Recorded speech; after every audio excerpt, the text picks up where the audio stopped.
Welcome back. എല്ലാവർക്കും മറ്റൊരു വീഡിയോയിലേക്ക് സ്വാഗതം. നമ്മളിതാ ഇന്നൊരു ക്യാരറ്റ് കേക്കിൻ്റെ റെസിപ്പിയുമായിട്ടാണ് വന്നിട്ടുള്ളത്. വിത്തൗട്ട് ഓവൻ നമ്മൾ ഈ കേക്ക് ഉണ്ടാക്കുകയാണ്. വളരെ ഈസിയാണ്. നമുക്കിത് എഗ് ബീറ്ററൊന്നും വേണ്ട, മൈദ യൂസ് ചെയ്തിട്ടുള്ള ഒരു ഹെൽത്തി വേർഷൻ ഓഫ് ക്യാരറ്റ് കേക്കാണ്. എല്ലാവരും ട്രൈ ചെയ്ത് നോക്കുക. വളരെ ഈസിയാണ് കേട്ടോ. നമുക്ക് ഈവനിങ്ങിലൊക്കെ പെട്ടെന്ന് ഉണ്ടാക്കാൻ പറ്റുന്നൊരു കേക്കാണ്. അപ്പോൾ ഇതാ നമ്മളിതിന് വേണ്ടിയിട്ട് 2 ക്യാരറ്റാണ് എടുത്തിട്ടുള്ളത്. അത് പീൽ ചെയ്തിട്ട് ഇതാ ഇതുപോലെ ചോപ്പ് ചെയ്തെടുക്കുകയാണ്. ഇനി നമ്മളിതിലേക്ക് കുറച്ച് നട്ട്സ് യൂസ് ചെയ്യുന്നുണ്ട്. അത് കംപ്ലീറ്റ്ലി ഓപ്ഷണലാണ്. നിങ്ങൾക്ക് താല്പര്യമില്ലെങ്കിൽ അത് യൂസ് ചെയ്യണ്ട കേട്ടോ. അപ്പോൾ നമുക്ക് ആദ്യം ഒരു പണി ചെയ്യാനുണ്ട്. കുറച്ച് ഷുഗർ കാരമലൈസ് ചെയ്ത് വെക്കാനുണ്ട്. 1/3 കപ്പ് ഷുഗർ ഇതാ ഈ സോസ് പാനിലേക്ക് ഇട്ട് കൊടുക്കുകയാണ്. ഇനി ഇതിലേക്ക് 1/3 കപ്പ് വെള്ളം കൂടി ഒഴിച്ചു കൊടുക്കുന്നുണ്ട്. നമുക്കിതൊന്ന് അലിയിച്ചെടുക്കാൻ വേണ്ടിയിട്ട്. ഇനി നമുക്കിത് സ്റ്റൗ ടോപ്പിലേക്ക് വെക്കാം. ഇത് ലോ ഫ്ലെയിമിൽ വെച്ചിട്ട് വേണം നമുക്കിതൊന്ന് കാരമലൈസ് ചെയ്തെടുക്കാൻ. ഇല്ലെങ്കിൽ ഇത് പെട്ടെന്ന് കരിഞ്ഞു പോകും. പിന്നെ കേക്കിൻ്റെ ടേസ്റ്റ് ആകെ മാറിപ്പോകും കേട്ടോ. അപ്പോൾ ഇത് ഇവിടെ നിന്ന് ഒന്ന് തിളക്കട്ടെ. ഈ ഒരു ടൈമിൽ നമ്മൾ കുറച്ച് പഞ്ചസാര പൊടിച്ച് വെക്കുന്നുണ്ട്. അതിലേക്ക് ഇതാ ഒരു 2 കരയാമ്പ് ഇട്ട് കൊടുക്കുന്നുണ്ട് കേട്ടോ. ഇതൊരു 1/2 കപ്പ് പഞ്ചസാര ഉണ്ടാകും.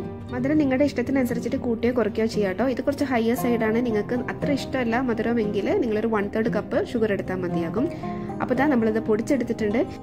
ഇതിലേക്ക് യൂസ് ചെയ്യുന്ന നട്ട്സും നമ്മൾ ഈ സെയിം ജാറിൽ പൊടിച്ചെടുക്കുകയാണ്. കാഷ്യൂസും നട്ട്സും ആണ് എടുത്തിട്ടുള്ളത്. രണ്ടും ഒന്നിച്ച് ഒരു ഹാൻഡ്ഫുള്ളാണ് എടുത്തിട്ടുള്ളത്. ഒരു കൈ നിറയെ എടുത്ത് പൊടിച്ചിട്ടുണ്ട്. അപ്പോൾ ഇതാ നമ്മുടെ കാരമലൈസ് ഷുഗർ ഇവിടെ റെഡി ആയിട്ടുണ്ട്. അപ്പോൾ ഇത് നമുക്കിനി മാറ്റി വെക്കാം കേട്ടോ. അപ്പോൾ അതൊന്ന് ചൂടാറട്ടെ. ഇത് വളരെ സൂക്ഷിച്ചിട്ട് വേണം വേറൊരു ബൗളിലേക്ക് ഒഴിക്കാൻ. ഫ്ലെയിം ഓഫ് ചെയ്ത ഉടനെ തന്നെ വേറൊരു ബൗളിലേക്ക് മാറ്റാൻ കേട്ടോ. സെയിം സോസ് പാനിൽ വെക്കുന്നില്ല. ഈ ഒരു ടൈമിൽ നല്ല ശ്രദ്ധിക്കുക. പെട്ടെന്ന് പൊള്ളാൻ ചാൻസ് കൂടുതലാണ് കേട്ടോ. അപ്പോൾ അതാ നമ്മുടെ കാരമലൈസ്ഡ് ഷുഗർ സിറപ്പ് ഇവിടെ റെഡി ആയിട്ടുണ്ട്. അപ്പോൾ ഇതൊന്ന് ചൂടാറട്ടെ. ഇനിയാണ് നമ്മുടെ മെയിൻ പ്രിപ്പറേഷൻ. അതിന് വേണ്ടി ഒരു ബൗളിലേക്ക് 2 എഗ്ഗ് ഇട്ട് കൊടുത്തിട്ടുണ്ട്. 2 മുട്ട. നമ്മൾ പൊടിച്ച പഞ്ചസാരയുടെ ഒരു 1/2 പോർഷൻ ഇതിലേക്ക് ഇട്ട് കൊടുക്കുകയാണ് കേട്ടോ. ഇത് നല്ലപോലെ ഇനിയൊന്ന് മിക്സ് ചെയ്ത് കൊടുക്കുകയാണ്. ഇതൊന്ന് അലിഞ്ഞ് ചേർന്നതിന് ശേഷം നമ്മൾ അടുത്ത ബാച്ച് പഞ്ചസാര കൂടി, ബാക്കിയുള്ള പൊടിച്ച പഞ്ചസാര കൂടി ഇതിലേക്ക് ഇട്ട് കൊടുത്തിട്ട് അതും നല്ലപോലെ ഒന്ന് യോജിപ്പിച്ചെടുക്കുകയാണ് കേട്ടോ.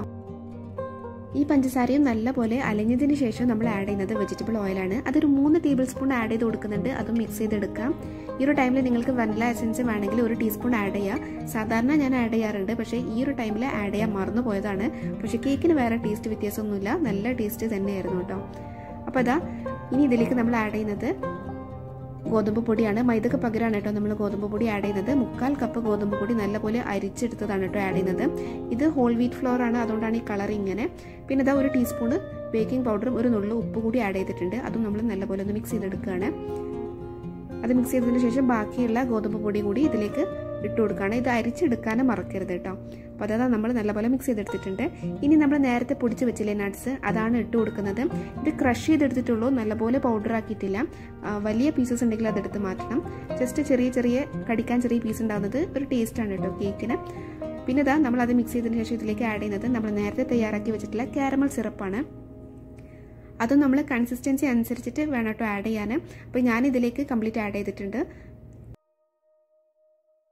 നല്ലപോലെ യോജിപ്പിച്ചെടുത്തു. പിന്നെ നമ്മളിതിൽ എക്സ്ട്രാ ആഡ് ചെയ്യുന്നത് ഡേറ്റ്സ് ആണ്. അത് ചെറിയ പീസ്, ഒരു 6 to 7 ഡേറ്റ്സ് കുരു കളഞ്ഞ് ചെറുതായിട്ട് അരിഞ്ഞ് നമ്മൾ പൗഡറിൽ നമ്മുടെ ഗോതമ്പ് പൊടിയിൽ ഒന്ന് മിക്സ് ചെയ്തെടുത്തതാണ് കേട്ടോ ഇത്. അപ്പോൾ അത് നിങ്ങൾക്ക് വേണമെങ്കിൽ ആഡ് ചെയ്താൽ മതി. എന്തായാലും അത് ആഡ് ചെയ്യുമ്പം കേക്കിന് ഒരു എക്സ്ട്രാ ടേസ്റ്റ് തന്നെയാണ്. പിന്നെ നമ്മൾ നേരത്തെ റെഡിയാക്കി വെച്ചിട്ടുള്ള ക്യാരറ്റാണത്. അതും ഇതിലേക്ക് ഇട്ട് കൊടുത്തിട്ട് മിക്സ് ചെയ്ത് കൊടുക്കുക. നല്ലപോലെ ഒന്ന് യോജിപ്പിച്ച് കൊടുക്കുക. അപ്പോൾ അതാ ഇതെല്ലാം നല്ലപോലെ യോജിപ്പിച്ചെടുത്തതാണ്. നമ്മുടെ ബാറ്റർ ഇവിടെ റെഡി ആയിട്ടുണ്ട്. ഇനി നമ്മളിതാ നമ്മുടെ സോസ് പാന് ഗ്രീസ് ചെയ്തതിന് ശേഷം അതിലേക്ക് നമ്മുടെ ബാറ്റർ ഒഴിച്ച് കൊടുക്കുകയാണ്. അപ്പോൾ എൻ്റെ സോസ് പാൻ ഇവിടെ ചെറുതാണ് കേട്ടോ. അപ്പോൾ കൺസിസ്റ്റൻസി ഒക്കെ നിങ്ങൾ കാണുന്നുണ്ടല്ലോ, ഇത് കറക്റ്റ് പരുവാണ്, ലൂസ് ആവാൻ പാടില്ല. അപ്പോൾ അതാ നമ്മളിത് അടച്ചു വെച്ചിട്ട് അടിയിൽ ഒരു പഴയ പാൻ വെച്ചിട്ട് നമ്മളൊരു മീഡിയം ഫ്ലെയിമിൽ 10 മിനിറ്റ് വേവിച്ചെടുക്കുകയാണ്. 10 മിനിറ്റിന് ശേഷം ലോ ഫ്ലെയിമിലേക്ക് മാറ്റി വീണ്ടും ഒരു 25 മിനിറ്റ്സ് ആണ് കേട്ടോ വേവിച്ചെടുത്തിട്ടുള്ളത്. അപ്പോൾ ഞാൻ നേരത്തെ പറഞ്ഞതുപോലെ എൻ്റെത് ചെറിയ പാനാണ്. നിങ്ങളുടെ പാന് ഡിഫറെൻ്റ് ആണെന്നുണ്ടെങ്കിൽ, നിങ്ങൾ യൂസ് ചെയ്യുന്ന സോസ് പാന് ഡിഫറെൻ്റ് ആണെന്നുണ്ടെങ്കിൽ ടൈമിന് ചെറിയ വേരിയേഷൻസ് ഉണ്ടാവും കേട്ടോ. അപ്പോൾ അതാ ഒരു 25 മിനിറ്റ്സിന് ശേഷം ഞാൻ ഓപ്പൺ ചെയ്യുകയാണ്. അപ്പോൾ നമ്മുടെ കേക്ക് ഇവിടെ പെർഫെക്റ്റ് ആയിട്ട് റെഡി ആയിട്ടുണ്ട്. നമുക്കിനി ഒരു സ്ക്യൂവറോ അല്ലെങ്കിൽ ടൂത്ത് പിക്കോ വെച്ചിട്ടൊന്ന് പ്രിക്ക് ചെയ്ത് നോക്കാം. നമ്മളിതാ ഇവിടെ ഒരു സ്ക്യൂവർ യൂസ് ചെയ്തിട്ട് ഇതിൻ്റെ സെൻറ്ററിൽ തന്നെ ഒന്ന് പ്രിക്ക് ചെയ്ത് നോക്കുന്നുണ്ട്. അപ്പോൾ അതാ ഒട്ടും സ്റ്റിക്കി അല്ലാതെ നമുക്ക് നമ്മുടെ സ്ക്യൂവർ കിട്ടിയിട്ടുണ്ട്. അപ്പോൾ നമ്മുടെ കേക്ക് ഇതാ ഇവിടെ പെർഫെക്റ്റ് ആയിട്ട് റെഡി ആയിട്ടുണ്ട്. വളരെ ഈസിയാണ് ചെയ്യാൻ. നമുക്ക് കുട്ടികൾക്കൊക്കെ പെട്ടെന്നൊരു കേക്ക് ഉണ്ടാക്കണം എന്നുണ്ടെങ്കിൽ ബ്ലെൻഡർ ഒന്നും യൂസ് ചെയ്യാതെ, അതേപോലെ നമ്മുടെ എഗ് ബീറ്റർ ഒന്നും യൂസ് ചെയ്യാതെ, ഓവൺ ഇല്ലാതെയൊക്കെ പെട്ടെന്ന് ഉണ്ടാക്കിയെടുക്കാൻ പറ്റും. ഹെൽത്തിയാണ്. നമ്മൾ ഇതിലേക്ക് മൈദ ഒന്നും ആഡ് ചെയ്യുന്നില്ല. അപ്പോൾ എല്ലാവരും ഒന്ന് ട്രൈ ചെയ്ത് നോക്കുക. നിങ്ങൾക്ക് ഇഷ്ടപ്പെട്ടു എന്ന് വിചാരിക്കുകയാണ്. ഇഷ്ടപ്പെട്ടിട്ടുണ്ടെങ്കിൽ തീർച്ചയായിട്ടും അറിയിക്കണം കേട്ടോ. അപ്പോൾ നമ്മളിത് ചൂടാറിയതിന് ശേഷം നമ്മുടെ സോസ് പാനിൽ നിന്ന് പുറത്തേക്ക് എടുത്ത് മാറ്റാണ്. ഇത് കട്ട് ചെയ്ത് കാണിച്ചു തരാം. കേക്കിൻ്റെ അടിഭാഗമാണിത്. അടിയിലൊന്നും പിടിച്ചിട്ടില്ല. നല്ല പെർഫെക്റ്റ് ആയിട്ട് റെഡി ആയിട്ട് വന്നിട്ടുണ്ട്. അപ്പോൾ നമുക്കിനി ഇതൊന്ന് കട്ട് ചെയ്ത് നോക്കാം.